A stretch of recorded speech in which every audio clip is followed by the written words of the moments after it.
So, okay, let us start.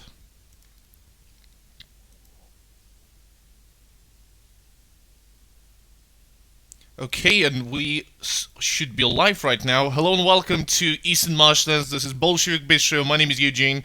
You can check us out on easternmarshlands.com, iTunes, SoundCloud, YouTube, everywhere. Today we have a very, very special guest.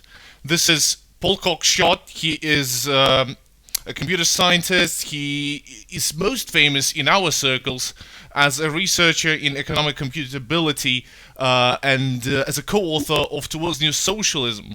And Paul, happy to see you on the show. How's it going? It's going fine. First of all, I'd like to thank you for... There. Yeah. What did you say? I'm glad to be on it. I'm really glad that you appeared. No problem. And I believe that your book is extremely, extremely important in your works in cybernetics and your models of planning of the socialist economies using computers is a rather relevant in today's environment topic, because I work in IT myself, in marketing, yes. not in programming, but I'm mostly in the selling stuff department. Yeah. And I really notice a very interesting thing. Like, there is a talk about this so-called Industrial Revolution 4.0, the connectivity connectivity revolution. And I really see how the capitalism is moving closer and closer to interconnectivity of the production, plant maintenance, all of this stuff, and it really plays perfectly with the book you co-wrote in 1993. And it was probably actually written in about 1989. Oh, really? Because of the collapse, we wrote it with the intention of translating it into Russian and publishing it in Moscow. Before the collapse of the Soviet Union, because Alan was in Moscow at the time, but we couldn't get any support for that. Oh, really? And I then went to Hungary to see whether we could get an interest there, but I found all the leftists I knew of there had become rightists, and were not interested. And then the Western left-wing publishers, who originally were going to take it, then said, it's out of date because of the fall of the Soviet Union, and wouldn't take it. So there were several years between it being written and us finding a publisher who would publish it in the end. This is very interesting, because my first question to you is actually connected to that, because, as you said, you wrote it even before the collapse of Soviet Union, and maybe... We wrote it as a way to prevent the collapse of the Soviet Union. And can you please tell me, how does, in your opinion, your the theory and your ideas that you expressed in this book changed over time? And what sort of changes would you introduce today, and what sort of you would take into account in terms of modern technologies and sort of what this Industrial Revolution 4.0 brought us? Well, the main difference is that we have much better communications technology now. I was doing it on the assumption that the only uplink that local factories and places would have would be modems over telephone lines. And the only downlink with the capacity to send the information required was the television broadcast system. So our scheme was to send details of labor values and production targets as broadcast information on the flyback lines of the 625 line broadcast. You know that during the flyback period, the signal isn't used. Okay. You may not know that, but that's a feature of the old analog television, that potentially you could send out quite a lot of digital information on it. Now, obviously, that's with the investment there's been in broadband. That kind of technology is no longer an issue. So that much higher communications rates and data exchanges are possible. But the basic outline of the mechanisms that we describe, I don't think I would change in any significant degree. Okay, right. And for people who maybe not familiar with your works, maybe not familiar with the context of towards New Socialism and your theory, could you please give a basic explanation of the ideas? Like, why? What is it about? What is the base idea of it? Because I think this is what we really should have started with. Okay. Like, what is it all about? There's a whole set of ideas in it related to why we think why we thought the Soviet economy was running into a crisis in the 1980s and how to get out of it. Mm-hmm. At the underlying level, our thought was that there had been a failure in the USSR to take seriously the labor theory of value in terms of economic calculation. Mm-hmm. And economic calculation was still done in monetary units. Right. And there was a repeated problem of these monetary units being prices being administratively set, mm-hmm. and not actually reflecting true values in the sense of the labor content of goods. Right. Now you can see that was most obvious if you look at the size of the amount of labor which went into the production of food and food products in most of the socialist countries, mm-hmm. Compared to the selling price of the food and the food products. The selling prices were well below their labor content. Mm-hmm.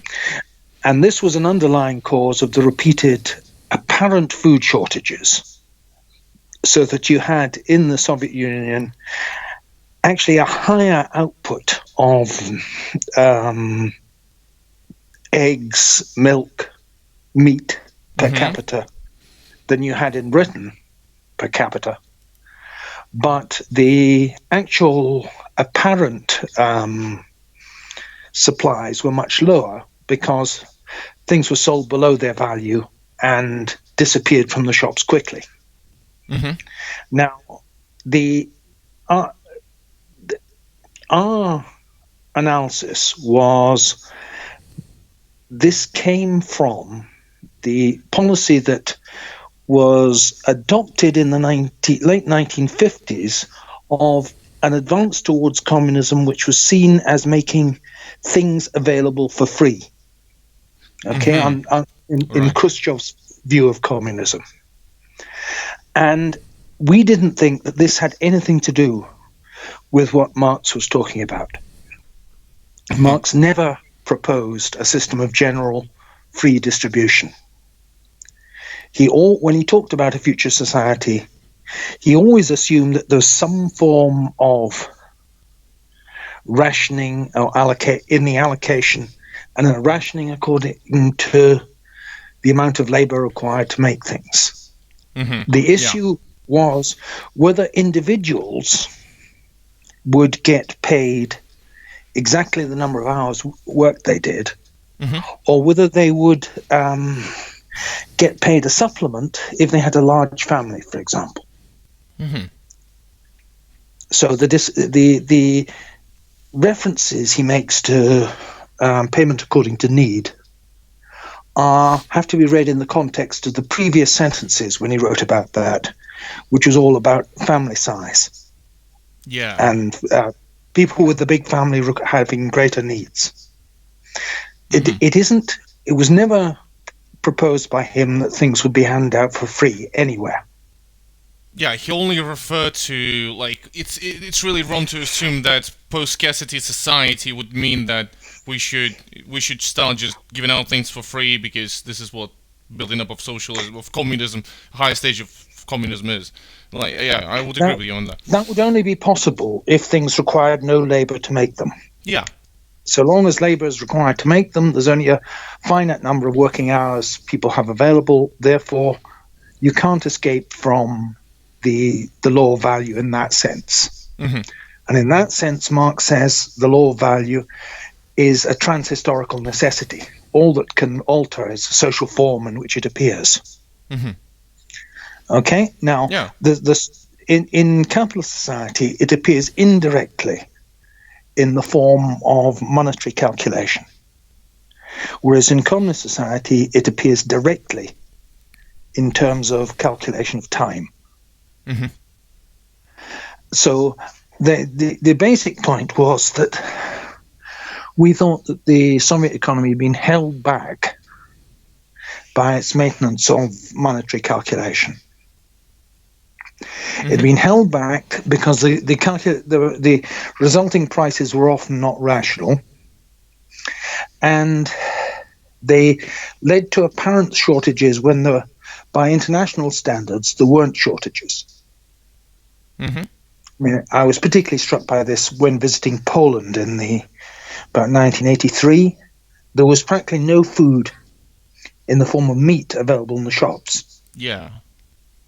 But I came back and looked at the figures of kilograms of meat per head consumed in Poland in the UN Food and Agricultural yearbook, and it was 70 kilograms per year per person. Mm-hmm. At the same time, in Scotland, it was 55 kilograms per year.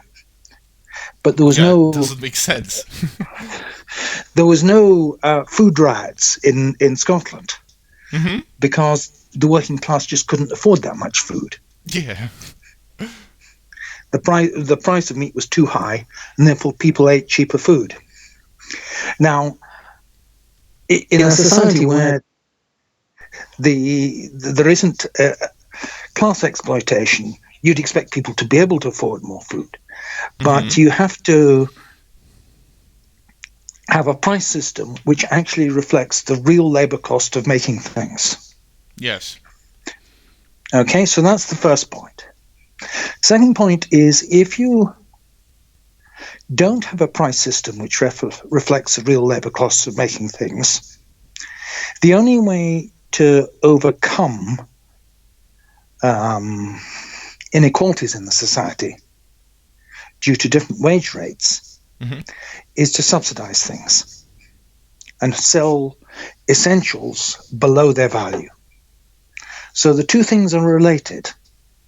The degree of wage differentials and the subsidy of essentials go together. If you Mm-hmm. have the degree of wage differentials that the USSR had, it would have been impossible for people at the lowest wage rates to survive unless essentials were subsidized. Mm-hmm. So the two things went together. If, on the other hand, Marx's proposal for people to be paid an hour in labor vouchers for every hour they worked, then you wouldn't have that degree of inequality, and you wouldn't have to subsidize essential goods. Mm-hmm. Yeah. So I'm sorry. Please. So those two things went together. But there is a third point which follows on from that, which comes from Marx's analysis of the rate of development of productive forces under capitalism.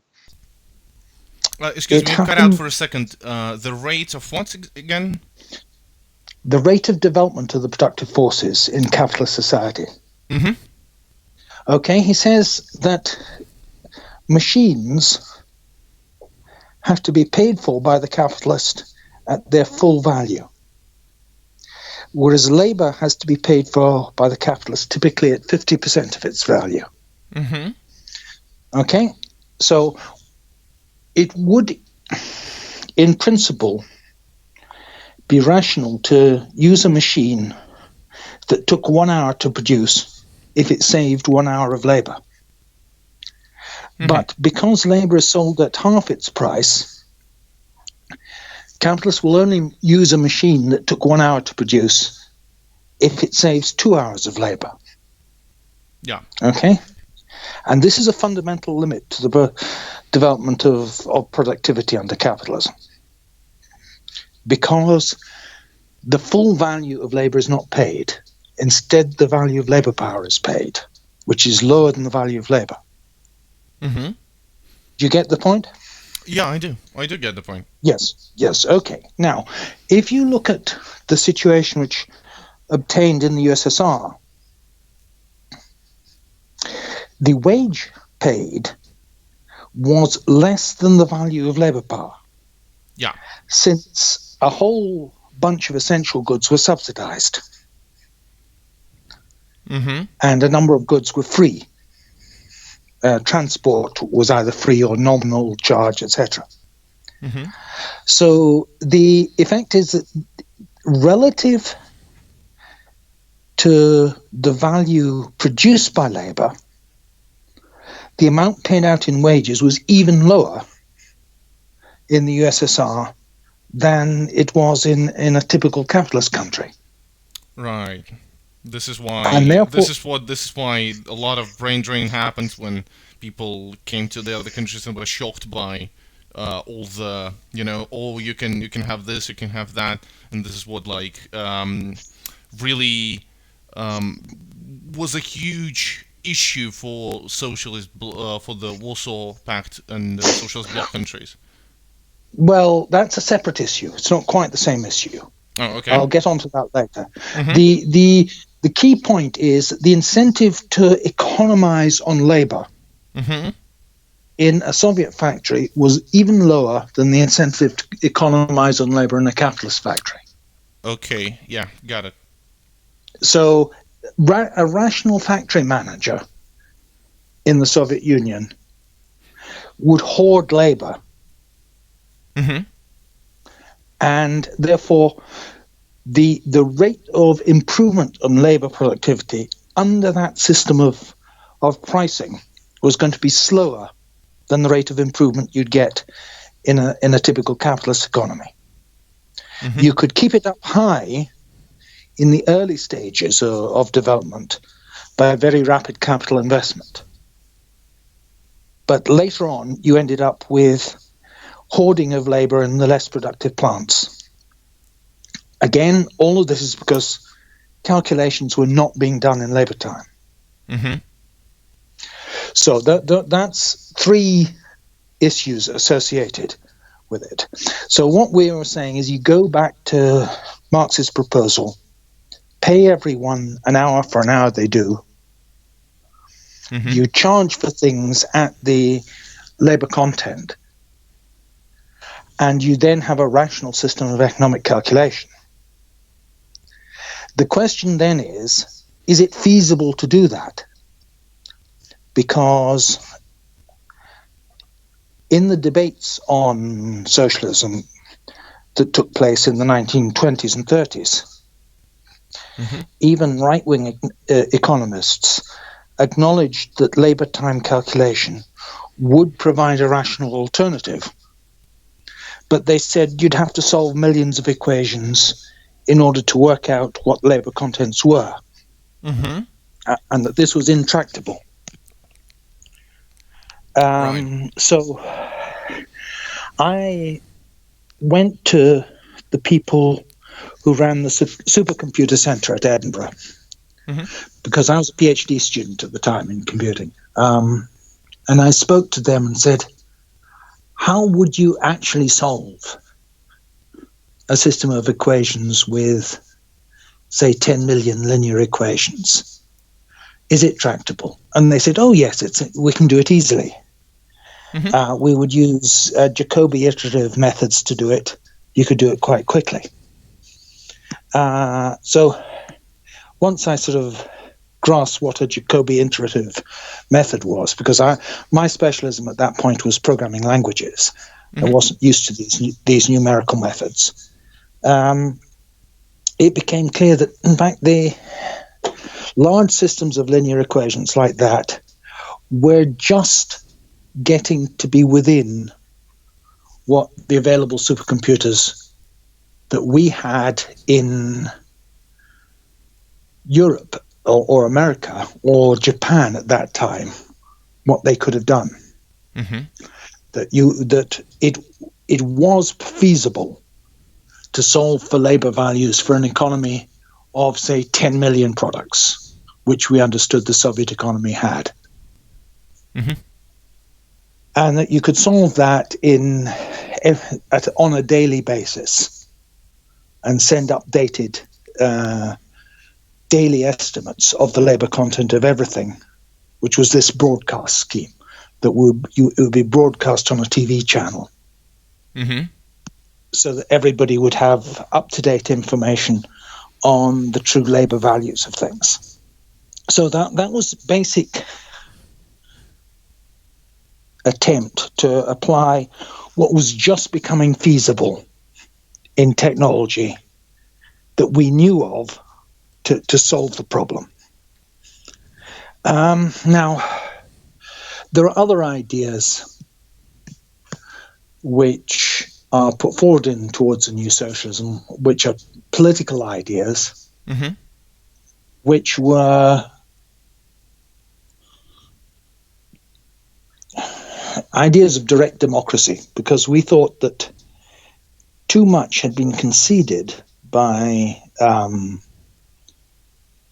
socialists for a long period when they talked about democracy to the idea of democracy that was put forward in the West, which was the idea of indirect parliamentary democracy, Mm-hmm. which essentially, if you go back and read the ancient political philosophers from the ancient world, they're quite clear that the reason why you have elections is to make sure that members of the upper class rule. Yeah, this The inherent, elections- tendency of electing a higher class people in any representative democracy that slowly drives republic, clearly divided by class, like clearly. Yes, in the ancient world, because the main working class had no political rights and were slaves, they were quite open about class issues. Mm-hmm. But they were still the upper classes still wanted to prevent the poor citizens from exercising power, and they were therefore didn't like the forms of democracy which were in those days seen as direct democracy, where the people voted directly on things, and in both, well, particularly in Rome, there was consistent struggle by the senatorial class to prevent the plebeians from being able to exercise control over state policy. Mm-hmm. And if you read Aristotle, he says that wherever you have elections, you actually have an aristocracy in power. Now, we thought that if the socialist countries were going to resist the claims that were being made by NATO, that the NATO countries were more democratic, the way to deal with that was to jump over the form of parliamentary democracy or indirect democracy and introduce measures of direct control by the population, direct voting and random selection of representative bodies. Because if you have elections, the tendency for the educated and better off to get elected is very strong. Mm-hmm. So as soon as in the USSR, Gorbachev removed the party monopoly of selecting candidates and stopped the party's policy of having a social and class balance of the candidates put forward, what happened is that the number of collective farmers and workers elected to the Supreme Soviet dropped down, the number of women dropped down, and the number of educated intellectual people from the intelligentsia went up. Mm-hmm. And you therefore got a shift in the class composition of the supreme bodies. Now, that kind of shift wouldn't have occurred had they gone to the system of direct democracy.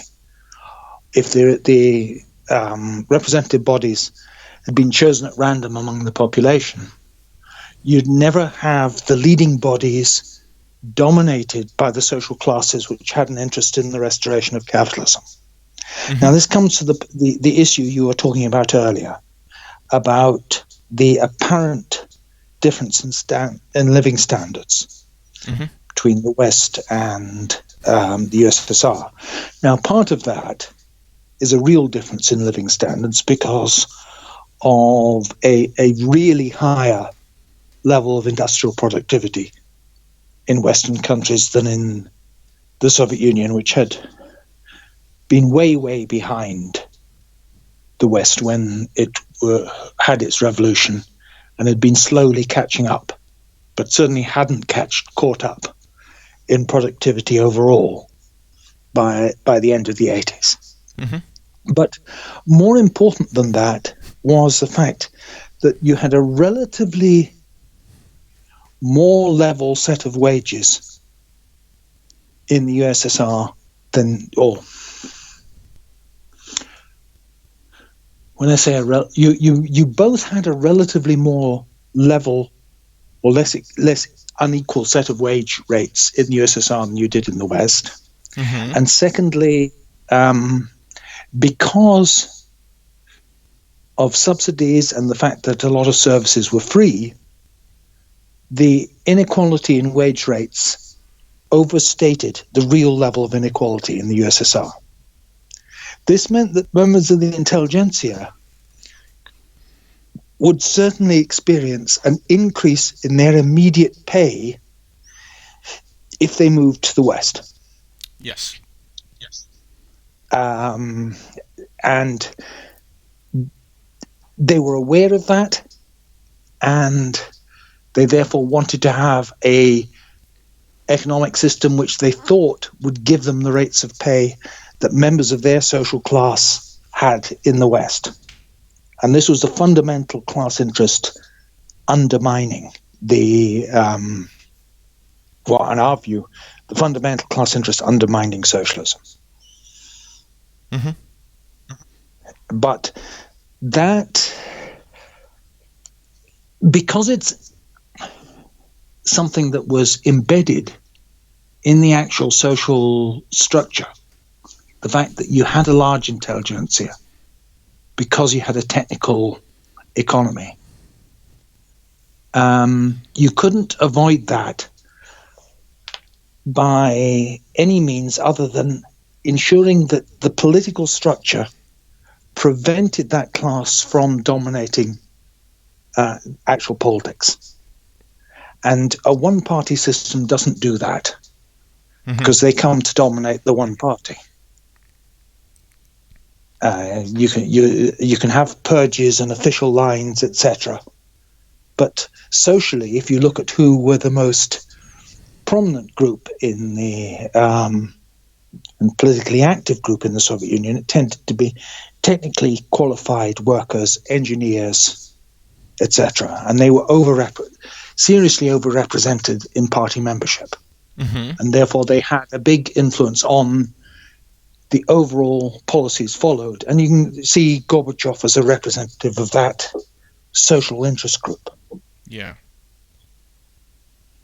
And how do you stop that? Well, you can't stop it by going back to the methods of the 1930s and 40s. Mm-hmm. You can only stop it by actually having a more advanced form of direct democracy in which those interest groups will be a minority, just on statistical grounds, and will be outvoted by those on lower incomes. Mm-hmm.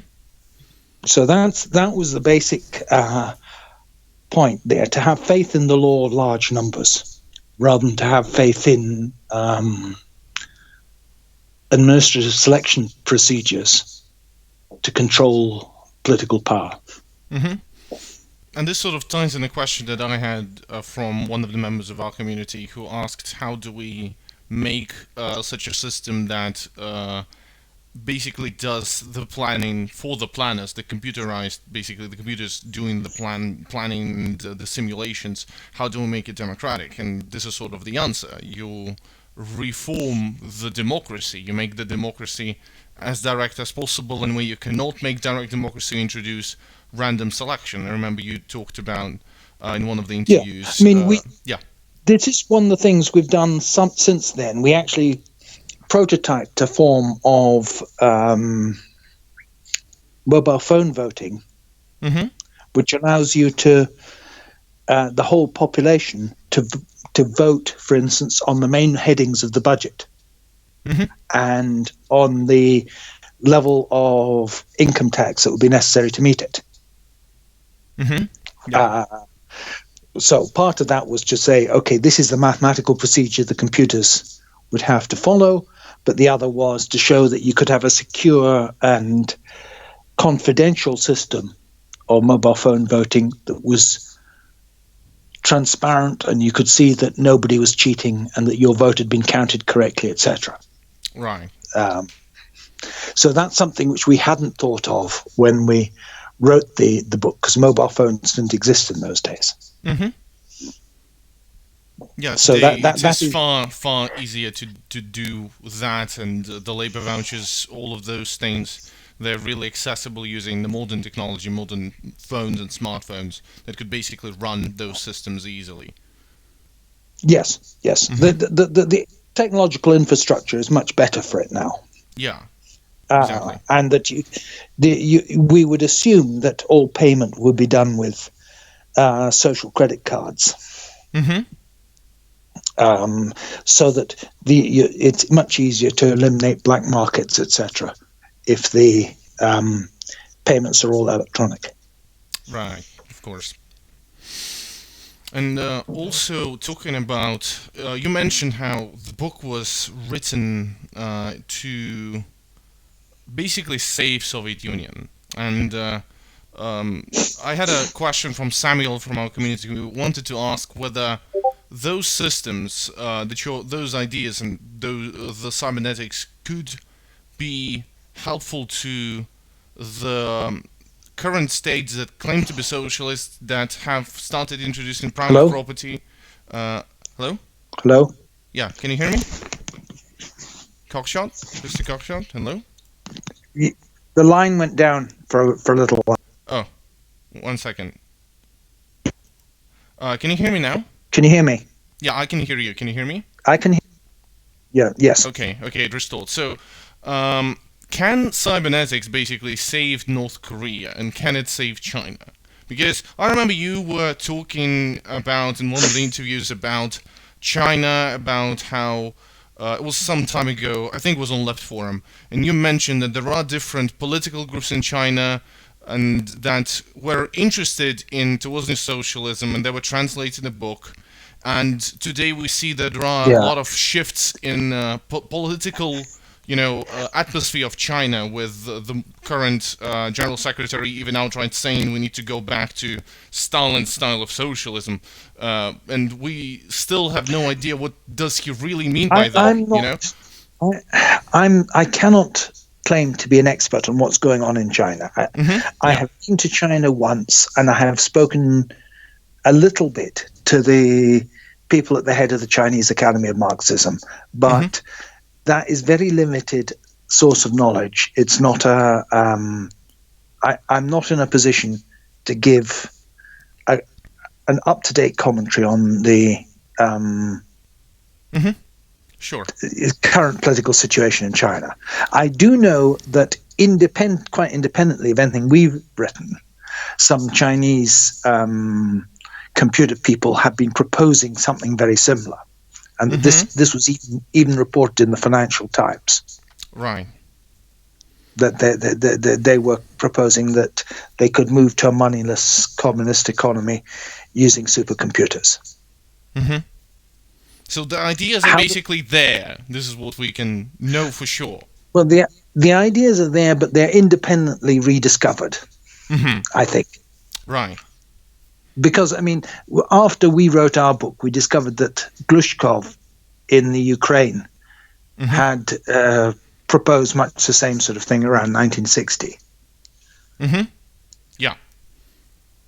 That was the whole system that was proposed in the Soviet Union that basically costed, if I recall correctly, their nuclear program and space program combined. And so they said, yes, no, we're not going to do that.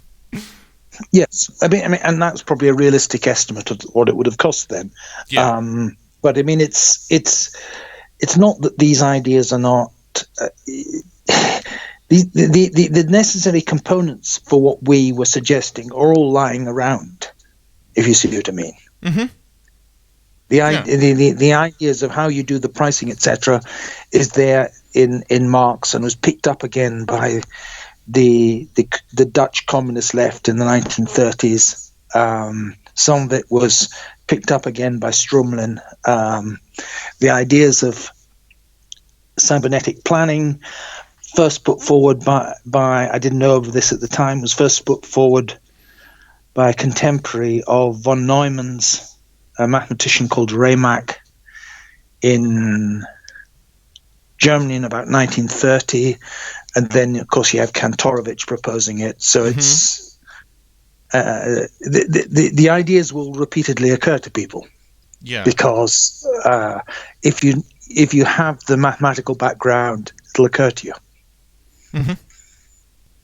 Yeah, and so it's really now in those states all about whether those ideas will be in the interest of the political majority and whether they will have enough resources. Well, today we know those technologies far more widespread and available. And the other question is, how is it viable for current capitalist societies? Because we know that the foundation has been laid, and we know that we already have capabilities to run those systems, and we have far better conditions that any of the previous generations of communists envisioned. Yes.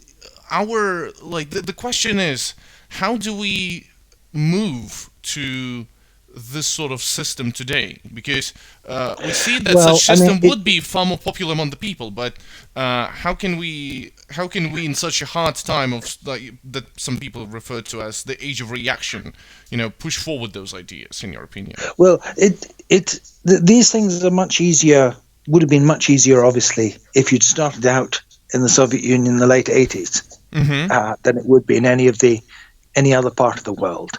It would still be tractable to do it in China, but it would require huge political change and displacement of the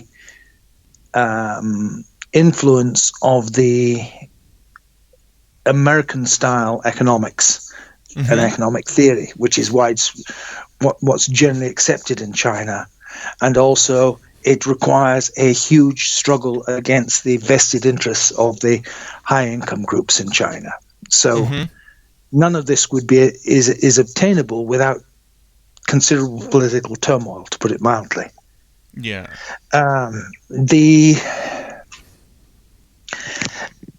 If you're talking about a strategy in existing capitalist countries, I think the prime aim should be to focus on the democracy issue, because it's easier to win people over to the idea the system should be more democratic, or you can win over more people to that than you can win over to the idea that you should move rapidly to a communist economy.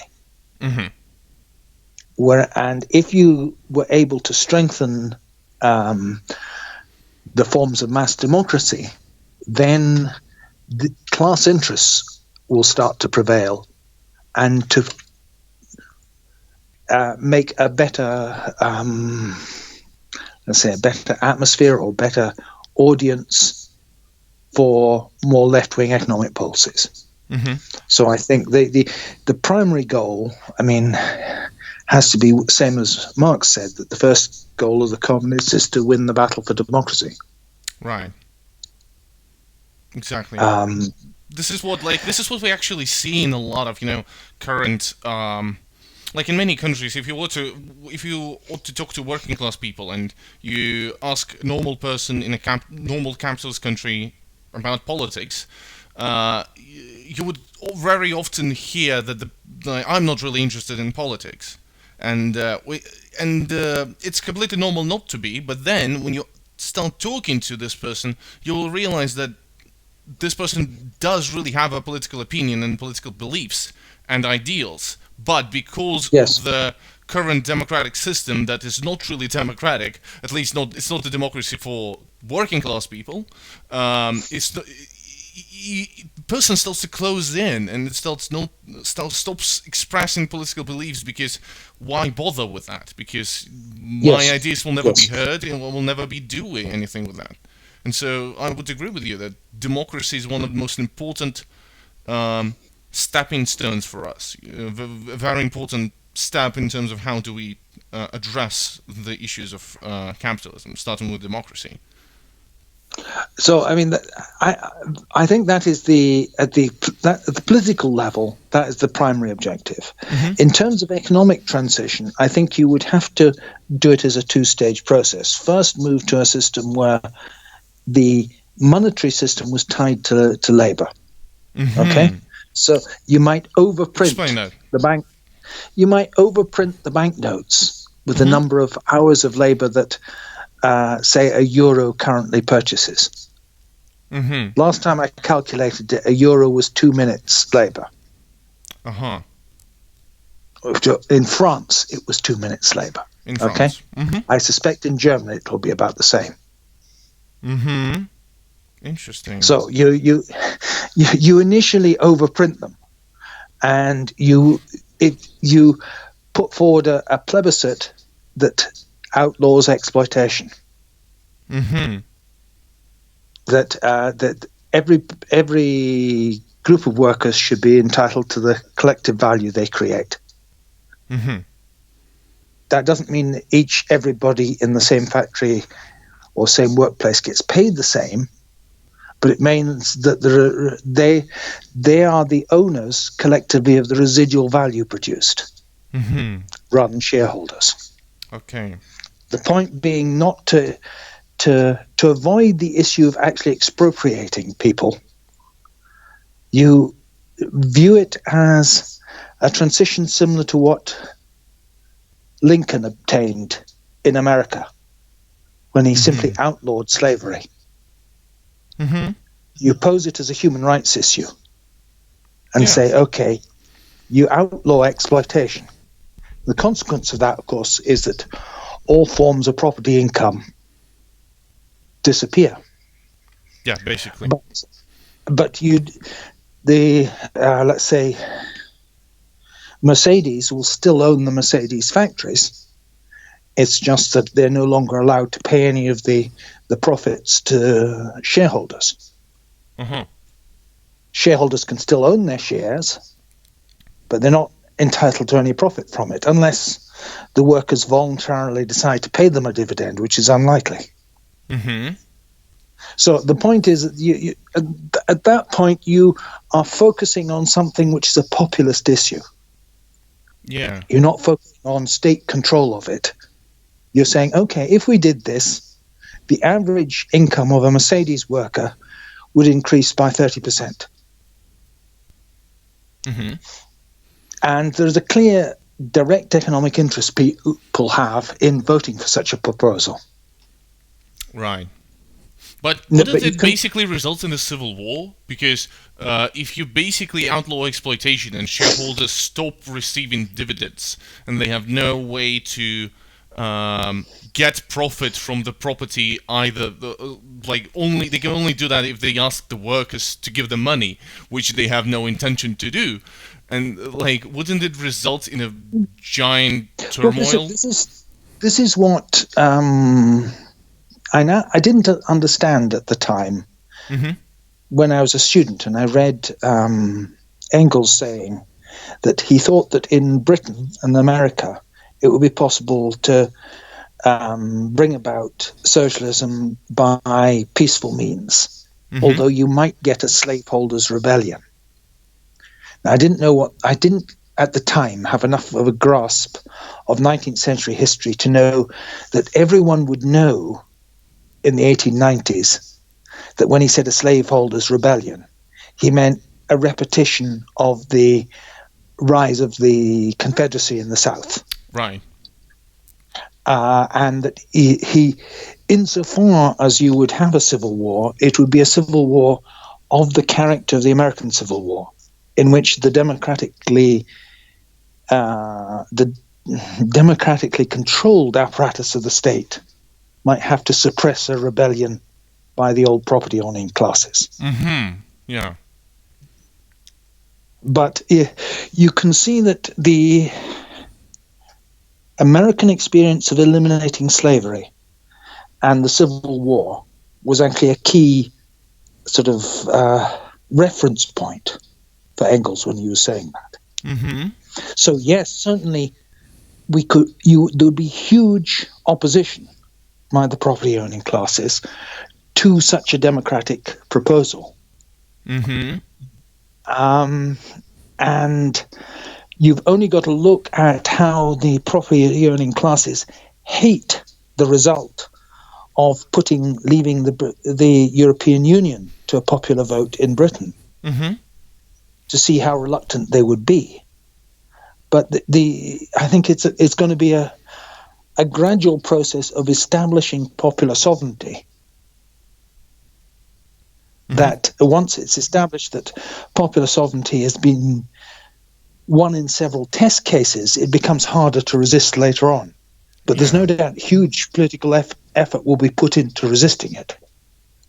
Yeah, and we could really expect the popular support of the masses, especially if we talk about like a long-term, because it's not going to happen overnight, so we could expect still the socialists doing their work, putting forward the democratic reforms, and being a major player in the political environment. We still should assume that this was happening for all that time. The trade unionism and industrial unionism and political work, propaganda, obviously, and then it will be resulting in this rebellion, as Engels and you put, and we still could expect a popular support of the masses, ideally on the side of the government. So yes, to say. I mean it's not. Can't be sure that a democratic government isn't going to be overthrown. Yeah. So I mean there are issues which it's clear Engels was very concerned about this, and in his article on the Prussian military system, are you familiar with it? The Prussian military question. I don't think I have read it. No. Okay, well, he basically, he turned out he was wrong, probably, but we're not absolutely certain that he was wrong because the circumstances didn't work out the way he predicted. But he said that if you have a army of the then current German sort of the 1890s, where all adult males are militarily trained, and the army is made up of largely people who return from the reserve to make up the army. He thought it was difficult for such an army to be used to suppress the people. It was harder for such an army to be used to suppress the people because the majority of the people had military training. Now, subsequent German history doesn't necessarily confirm that. Yeah, especially if we take into account the revolution in the Spartacus League rebellion, all of those things. But there are instances where you can say, okay, the point he makes may have some validity, in that such reforms as were carried out by the Labour government in Britain in 1945 onwards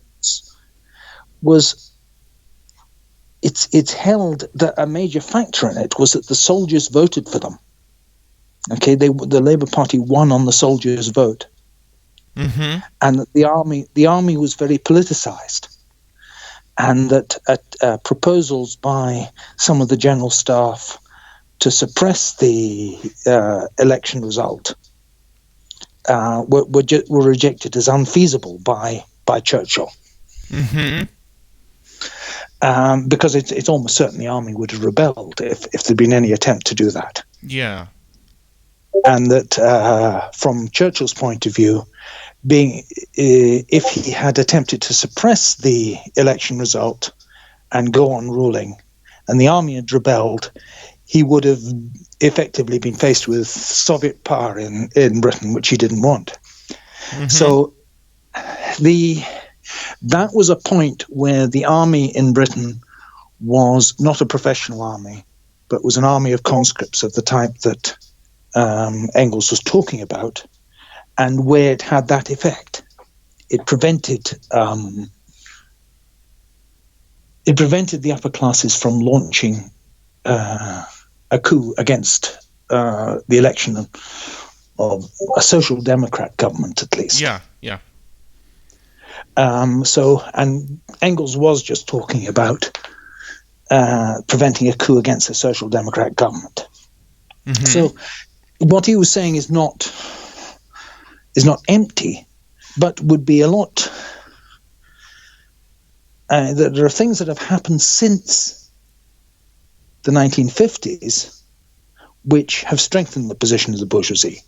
In mm-hmm. most countries, bourgeois states, they have abandoned the Prussian military system. They no longer have universal military training. They've moved to a professional military. And that kind of military is much less susceptible to being is more susceptible to being used for coups than a democratic, than a popular militia would be, for example. Yeah. But all of these things depend on the level of politicization in the population, mm-hmm. And on whether there are political debates in the army, etc. Mm-hmm.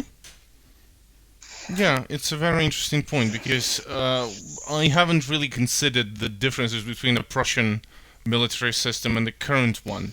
And it's really interesting because actually I believe that the Prussian model that was discussed by Engels in this regard would really be similar to what we have now in Belarus, to be honest, because we do have conscription armies, but they don't play as much of a big role in terms of as a social institution than the police, because the police in my country is rather heavily subsidized by the government.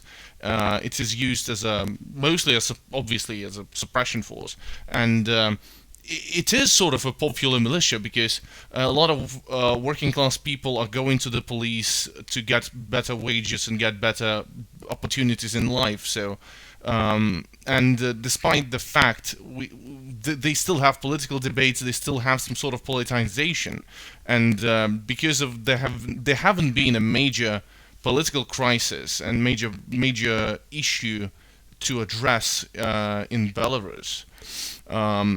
There have not yet been seen a shift in terms of politics. We still operate in a very binary system of attempt to retain workers' privileges by the current government, and liberals, on the other hand, with their plan to completely privatize everything, join a union, join the European Union, and throw it all in a trash can. So it's actually a very interesting. I will check out Engels' work on Prussian army, because it sounds really interesting in context of current police force. So there are some, maybe, let me see if there are questions in the chat at the moment. Maybe people are writing. So people are asking whether you're familiar with participatory economics, and they're asking your opinion on participatory economics as a political system, as economic system, like decentralized planning, all this stuff.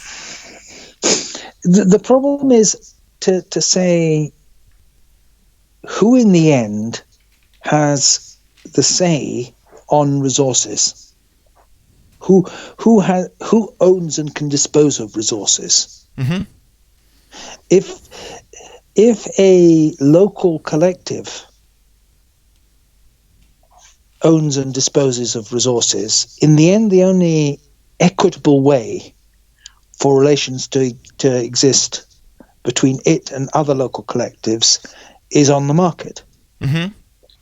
Because the market is the set of relations which relies on the basis of equal exchange between parties, or parties with no ability to impose a legal constraint on the others.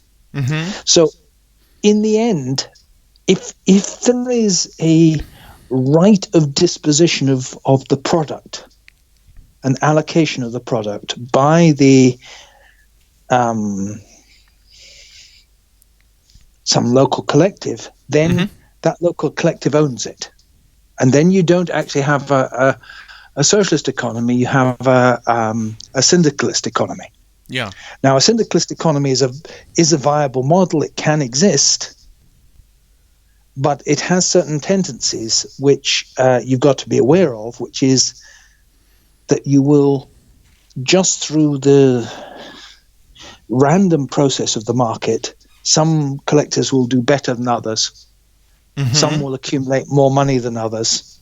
Right. And the poorer ones will become dependent on the richer ones. The poorer ones will go bankrupt, and their employees may be hired by the other ones or subcontracted by the other ones under a relationship which amounts to similar to employment.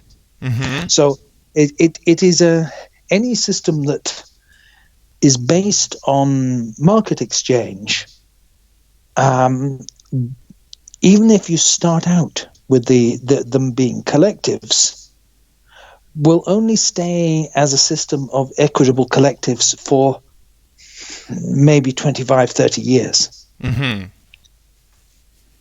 It will develop into something else over time. Interesting. And could this be somehow connected to what democratic and federalisms are attempting to do in Rojava at the moment? In where? Rojava, northern Syria, the Kurdistan. I don't. I think this is far. Those are wartime situations, and you can't make general assumptions about them. Yeah, I agree. We really should wait until the war is finished to let them establish the economy. Yeah. And see how it runs. Yeah. Understand. Yeah. And before we go, there is a last question that the chat has, and which I had when I read your book. I will read it from the chat. If towards your socialism became a reality, is there an issue of brain drain of equally paid workers? Basically, workers, despite the level of education, having a same per hour pay. Could there be? There would be a tendency. There would be a tendency for that. It depends on the overall rate of progress of the economy. The USSR didn't have that problem in the 50s and 60s. Okay, because the rate of growth of the Soviet economy was such that even under relatively egalitarian pay rates, the rate of pay was rising for the intelligentsia, and their living standards were rising rapidly. And therefore, there's no reason why they should be discontented.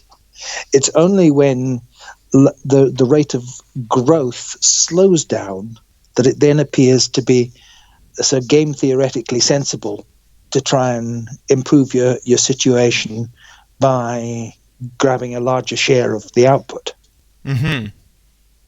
Right. Or leaving to another place. So they didn't really get much of an issue of brain drain, really, until the 70s, and then it was mainly in the form of people emigrating to Israel. Yeah. Where economic motives could be dressed up as under religious cover. Yeah, and also the discrimination based anti-Semitism, all those things also played into that. Yeah. Okay. Yes. Yeah, yes. Basically. Yeah, I understand that. Very interesting. Okay, so I don't think there are any more questions. I don't have any more questions. Can I ask you a question? Sure. Tell me, when people in Belarus, if people in Belarus are aware of, or leftists in Belarus are aware of our book, is it because of reading a Russian copy of it, or is it people who can read English? Mostly, if I look at the left in Belarus, which is like 3.5 pensioners in the Communist Party of Belarus, me and my friends. It's really bad. From what I know, your works seem to be mostly unknown because, to be honest, I discovered that there is a Russian copy of your book yesterday, literally yesterday. Okay. I had no knowledge of that, and I actually wanted to ask you if I know that it is posted on a leftist Russian leftist site. I think it is left.ru or something like that. And is there a printed version in Russian? As far as I know, they've never printed it. Those people just translated various things I've written, including the book, and posted it. But I don't think they've actually printed it. But I mean, anyone who wants to print it can print it. Oh, so yeah, if he has a printer, obviously. Yeah, because I actually was when I first discovered. What I'm saying is, I'm sorry. We released it under one of these open source licenses. Oh, Creative Commons, something like that. I don't know what it was. I think we may originally have given it a GNU license, but it's maybe Creative Commons now. I get it. Because I actually, when I first discovered your book, I was actually considering translating it into Russian with my friend. And then I discovered it was actually translated already, and I'm like, well, that's a giant project I don't need to do, which is great. Yeah. But so, if I may say so, it might help if there was a mirror site, because if there's only one site of it in Russian, then downloading it and putting it up in a mirror might help. Yeah, I think I can put it on my website if I have your agreement to do that. Yes. Yeah. I actually had an idea to have on our website like a separate library section, and I will put both an English version and Russian version on the website just to be safe. Okay. Yeah, great. Well, you can send me the details of any links to the podcast, etc. later. Okay, sure. I'll ring off now. Okay, I'd like to say thank you, Mr. Cockshott, Paul, for appearing on the podcast. You can don't forget to check out his forum, if I recall correctly, paulcockshott.wordpress.com. Am I right? Sorry? I've said about your forum, well, not your forum, your website. It says, oh, hello? I have some technical issues. One moment. Hello? Paul, can you hear me? Hello? Yeah. Yes, I can. You were cut off again. Yeah, I said that people can find you on paulcockshott.com, on the paulcockshott.wordpress.com. Am I right? Yes. Yeah. Are there any other links on any other pages you wanted to mention? There's a lot more stuff in under me on academia.edu. Okay, can you send me the link to that later on? I'll put it in every description. If you send me, I'll send it by Facebook to you. Okay. Okay, sure. Also, okay, then thank you very much, everyone. Thank you, the chat, for participating. Thank you, Paul, again. And I'll see you next time, everyone. See ya.